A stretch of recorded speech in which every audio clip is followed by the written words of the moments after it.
Hello everyone, welcome to my channel. Please subscribe and keep watching more details. Christina Hendricks unpacks her ending with Natalia Grace in Good American Family. The star who plays Cynthia Mans explains why the real Natalia Grace can never get true justice, which is explored in the finale of the 8-episode Hulu series. There was a lot of information out in the world on the real adoptive parent to Natalia Grace, the Ukrainian girl who was telling her story across multiple seasons of an ID docuseries. But the Man and Good Girls star had to set herself on a crash course when she accepted the role of playing Cynthia opposite Imogen Faith Reed as Natalia in the Hulu series, which is inspired by the true viral story. They sent me the offer like a day and a half before filming, she tells The Hollywood Reporter. I thought, well, this is impossible. No one can pull together a character in that amount of time. This seems unfair. I wasn't sure why that had happened, if someone else had fallen out. But that was the time we had, and so if I wanted to do it, I had to figure it out quickly. Within that time period, Hendricks binged all of the ID series, The Curious Case of Natalia Grace, which at that point had aired 2 of its total 3 seasons. She read all the scripts from creator Katie Robbins and co-showrunner Sarah Sutherland. She even studied Indianapolis accents, and then she went into hair and makeup. We started creating who we wanted her to look like. We found a great wig, and I was on set in 30 hours. After flipping perspectives midway through to tell the saga from Natalia's point of view, Good American Family ends with Natalia and Cynthia's relationship being open-ended.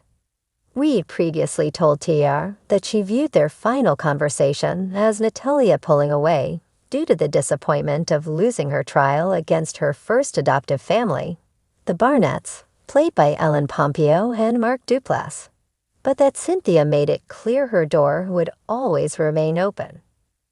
The second season of The Curious Case of Natalia Grace had ended on a major cliffhanger when the real Mans family reached out to production to make accusations against Natalia.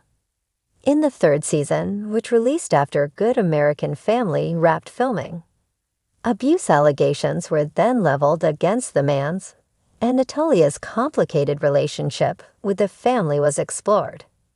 If Good American Family were to continue telling the rest of Grace's story, Hendricks said she's along for the ride.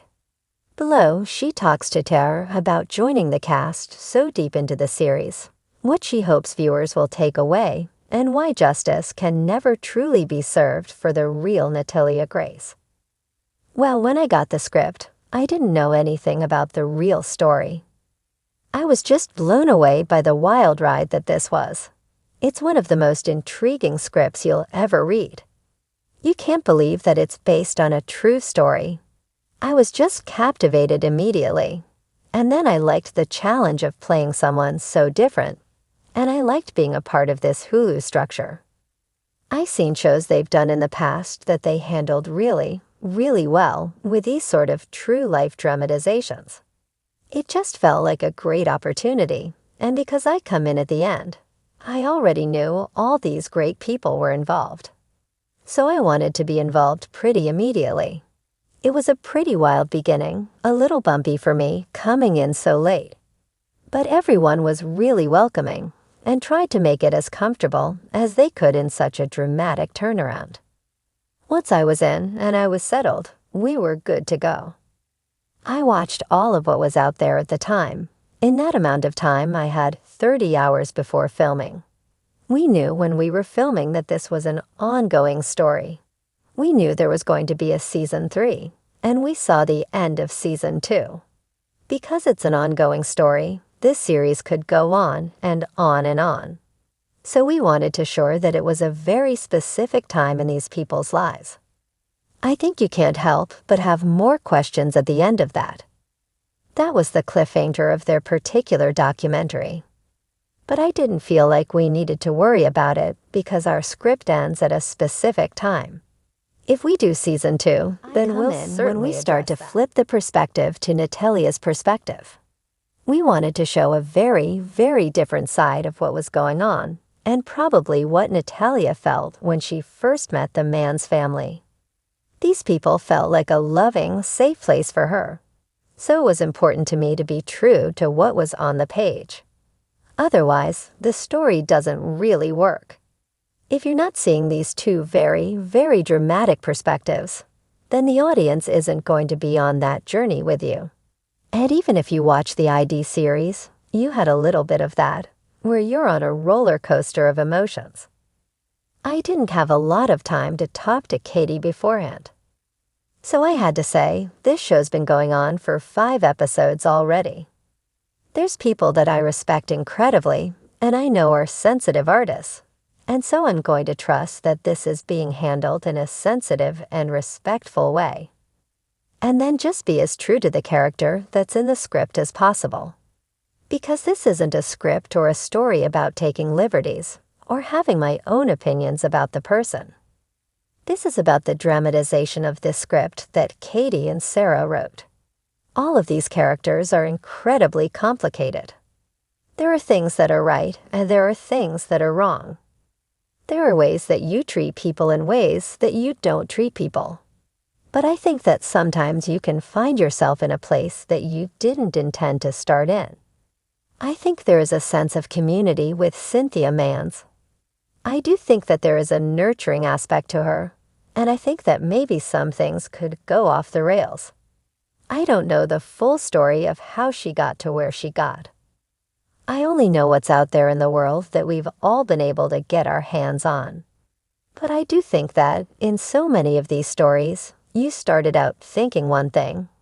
You thought you were one person, and then you end up in a very, very different place. Absolutely. That scene is very important because anyone who's familiar with the ID series is going to go, here's a weakening in her front. And if you haven't seen the ID series, you're going to go, whoa, whoa, wait, what is going on? We thought this person was going to be the good person. And then we see her justify it.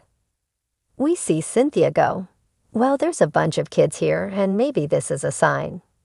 Maybe I could take her in. Maybe she has a long-term goal where it's not just about taking Natalia home for dinner and taking money for her whole family.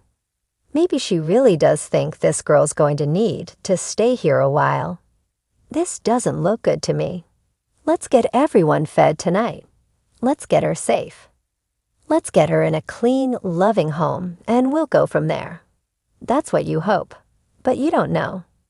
I didn't meet anybody until I was in costume on set and ready to go. But I was so lucky because Imogen had already been going for a few months. She had lots of time with a coach and Katie and Sarah. She was a natural by the time I got there. She was in her rhythm. She had a rapport with every person in the crew. So she was very comfortable. As uncomfortable as I was coming in, she put me at ease. Her and I had an immediate chemistry, and I was very grateful for her. I sort of jumped in, and she showed me the ropes. The first couple of scenes that we shot were just her and I together. I think the very first thing we shot was when I picked her up on the side of the road, and I say, let me help you out and take you to your home. I was so nervous. I remember absolutely trembling, and then we got through the first scene and I was like, okay, this actress is going to be great to work with.